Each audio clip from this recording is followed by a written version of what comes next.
Welcome to DarkFrame Stories.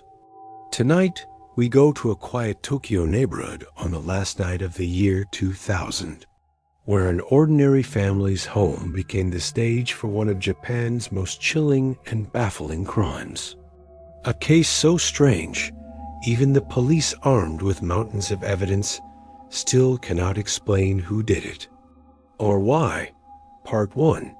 The House at the Edge of the Park. It was December 30th, 2000. The streets of Setagaya were unusually quiet. Families had retreated indoors, preparing for New Year celebrations. In one small cul-de-sac, a 2-story house stood at the very edge of a public park. The Miyazawa family lived there. Mikio, the father, a 44-year-old working for a marketing firm. Yasuko, the mother, a warm and gentle 41-year-old.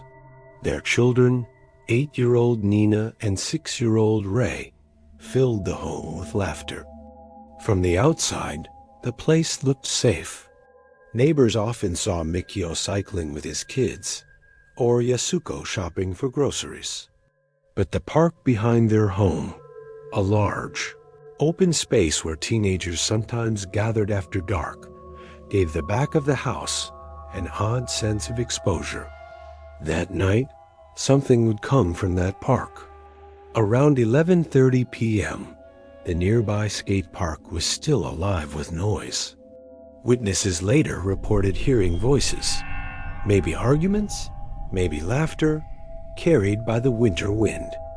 Inside the Miyazawa home, Nina was watching television in the living room, while Mikio used his computer upstairs. The hum of family life was ordinary, until it wasn't. Sometime before midnight, the first sound broke the calm. It was sharp, sudden, the sound of a struggle upstairs. No one outside saw an intruder approach. No cameras captured their entry. But inside, someone was moving with purpose. Someone who, within minutes, would destroy an entire family. By the time the park fell silent, the Miyazawa home had become something else entirely. A crime scene that even now, 2 decades later, remains frozen in a state of unanswered questions. And yet, the strangest part was what the killer did after the murders. Part 2. The hours after midnight, when investigators later pieced together the timeline, they realized something disturbing. The killer didn't just murder the Miyazawa family and flee. No, he stayed. Sometime after the attack, the intruder moved freely through the house. He ate food from the refrigerator, ice cream, melon, and barley tea. He used the family's bathroom. Police found traces of his waste in the toilet. He even used their computer to browse websites. Mikio's sister, living nearby, tried to call the house the next morning. No one picked up. By afternoon, other relatives stopped by, concerned. What they saw through the window froze them in place. Mikio's body lying near the staircase. They called the police immediately. The scene inside was unlike anything detectives had encountered. Mikio had been stabbed and strangled.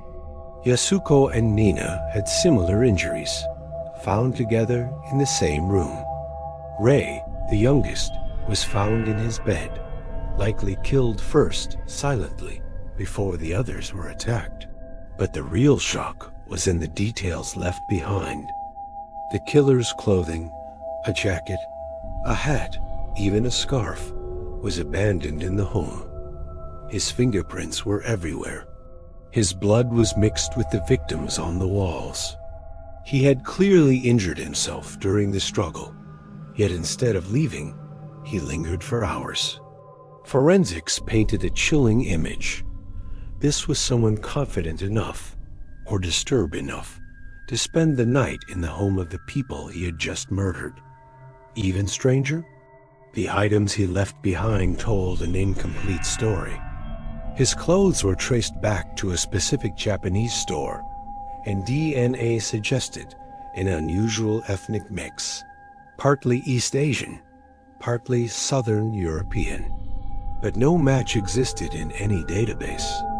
It was as if the killer had appeared from nowhere and vanished the same way. Part 3 evidence that led nowhere. The Tokyo Metropolitan Police spared no resources. Over 250,000 investigators were eventually involved in the case over the years, an unprecedented scale for a single homicide. They had DNA, fingerprints, personal items. In theory, this should have been solved in days. But every lead led to more questions. The killer's shoes were a rare brand.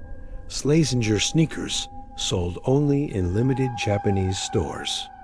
The jacket was traced to a small retail chain. The scarf contained a single strand of hair, but the DNA profile didn't match anyone in Japan's criminal records. Then came the blood analysis, and this was where the case became truly bizarre. The suspect's blood type was rare in Japan. Genetic markers indicated a mixed heritage, a mother of East Asian descent, possibly Japanese, and a father from somewhere in Southern Europe. This meant the killer might not even be a permanent resident of Japan. Investigators tried to match his profile to military personnel, foreign students, travelers, nothing. It was as if this man existed only for one night in Setagaya. Even his movements inside the house were unnerving. He had rifled through drawers, emptied a wallet, yet left cash untouched. He used Yozuko's personal hygiene products in the bathroom. He even took a short nap on the living room sofa, his blood staining the cushions. And then, just before dawn, he left. No one saw him go. No one heard the gate. No neighbor noticed a figure disappearing into the park. It was like the darkness itself had swallowed him. 20 years later, the case remains open. Japan's statute of limitations for murder was abolished in 2010, meaning in theory, he could still be caught. But for now, the Setagaya killer is a shadow, a ghost in modern Tokyo's history. Part 4. A house that breathed silence in the years after the murders. The Miyazawa house remained standing. Curtains drawn, windows gathering dust, the playground behind it echoing with the voices of children who had no idea what had happened there. Locals avoided walking too close. Delivery drivers crossed the street to pass by. Those who had been in the neighborhood in 2000 swore they could still remember the flashing lights of police cars, the way the air felt colder in that cul-de-sac. The police revisited the scene countless times, hoping that new technology might finally match the DNA nothing. The killer had left his identity in the house, more openly than almost any criminal in history, yet he was still untouchable. Theories multiplied. Some believed it was a personal grudge. Others whispered it might have been a thrill kill by a drifter. A few even said the strange mix of behaviors, brutal violence followed by calm domesticity, suggested the killer wasn't fully aware of what he was doing, as if caught in some nightmarish fugue state. Every year, on the anniversary, fresh flowers appear at the gate. No one knows who leaves them. Some say it's family. Others think it's the killer himself, returning to the scene, a reminder that he was here and that he could be again. Tonight, if you stood in the park behind the house, you might hear nothing but the rustle of leaves. But if you stayed long enough, maybe you'd feel it. That subtle shift in the air.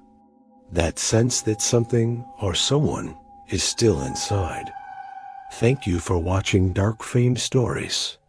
If this case chilled you as much as it did me, make sure to like, share, and leave your thoughts in the comments. Subscribe for more stories where the darkness of history meets the whispers of the unknown. And don't forget to hit the bell icon so you never miss what is coming next.